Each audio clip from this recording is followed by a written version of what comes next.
So picture this. It's New Year's Eve in a really chic Swiss resort. A night that's supposed to be full of joy, but it ends in an absolutely unimaginable tragedy. Today, we're going to dig into a devastating fire in Kranz, Montana. And through the eyes of one witness, we're going to uncover some really unsettling lessons it holds about safety, about how we see the world, and about the dangerous comfort of just trusting the system. Let's just start with the number that really matters most. 47. Let that sink in. 47 people lost their lives in this fire. That number alone tells you this wasn't just some accident. No, this was a catastrophic failure on every level. So the scene is a nightclub in Kranz, Montana, Switzerland. And as you can imagine, it was packed for New Year's Eve. People were celebrating, full of hope for the year ahead, and they had absolutely no idea that a trap was closing in around them. Now, the person whose story we're following for this explainer has this really deep personal connection to Switzerland. He actually studied there, has amazing memories from his time there, and just loves the country. So for him, this wasn't just some headline he skimmed past. It was personal. It really hit him hard. And his perspective is pretty unique. See, during his time in Switzerland, he was a volunteer firefighter. And that experience gives him this insider's understanding of just how profoundly things went wrong that night. You have to understand, he was used to an incredible, almost unbelievable level of protocol. For any large public event, firefighters weren't just on call. They had to be on site before the first person even walked through the door. He actually remembers having these serious, formal discussions about a single candle on a theater stage. I'm talking documenting its exact path, the size of the flame, the whole shebang. The big takeaway from all his training was crystal clear. In a public place, the only truly safe move is to have no open flames, period. So how on earth did all those standards just completely fall apart? Well, when you look at this table, you can basically see the anatomy of the disaster. First, the club was in a basement, so people are already trapped. Then, access was just a single staircase. That's the only way in and the only way out. The ceiling was low, and worse, it was decorated with flammable materials. And then, the ignition source? Wait for it. Waiters were carrying champagne bottles with pyrotechnics that shot sparks right into that ceiling. It was literally a textbook death trap. But that just begs an even bigger question, right? How could something so obviously dangerous happen, especially in a country like Switzerland that's known for its precision and safety?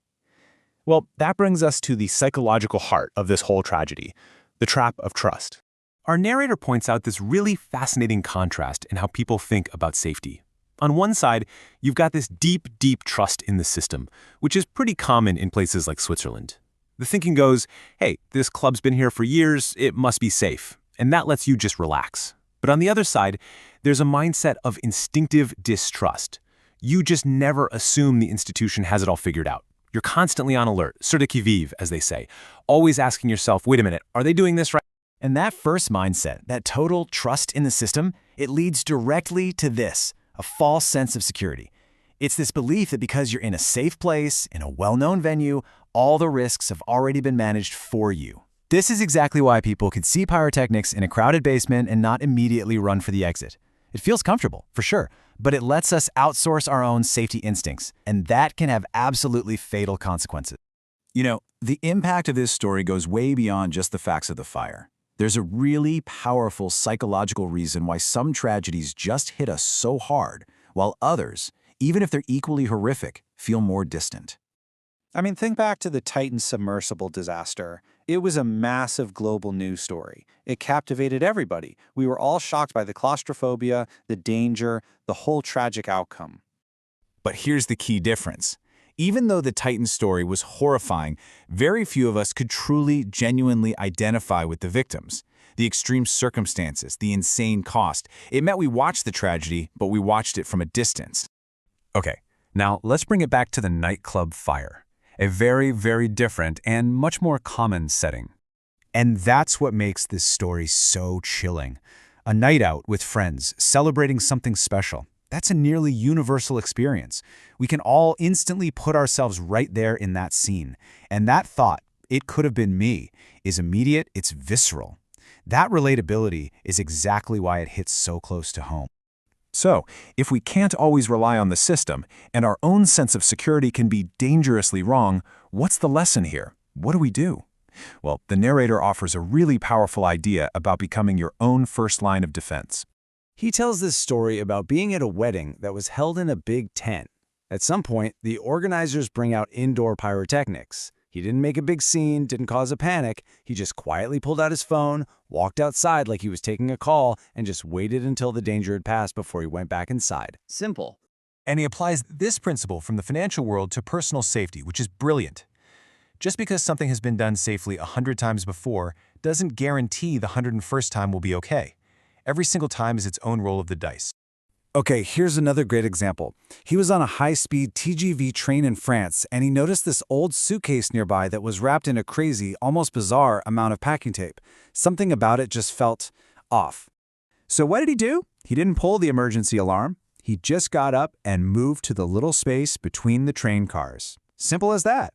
Later, when the conductor came by, the conductor admitted that the suitcase had been worrying him too. And here's the key lesson. The train company's bar for stopping a train is incredibly high. But your personal bar for just moving to the next car, it's incredibly low.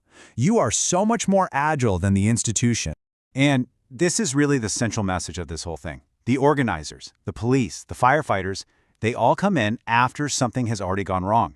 Your own instincts, your own vigilance in that moment are your primary and your most important line of defense. So it leaves us all with a pretty important question to think about. Institutions, they have their threshold for risk, and it's often way higher than ours should be for ourselves. In a world that constantly encourages us to just trust the system, it's really worth asking yourself, where do you place your own safety bar? And are you willing to act on it?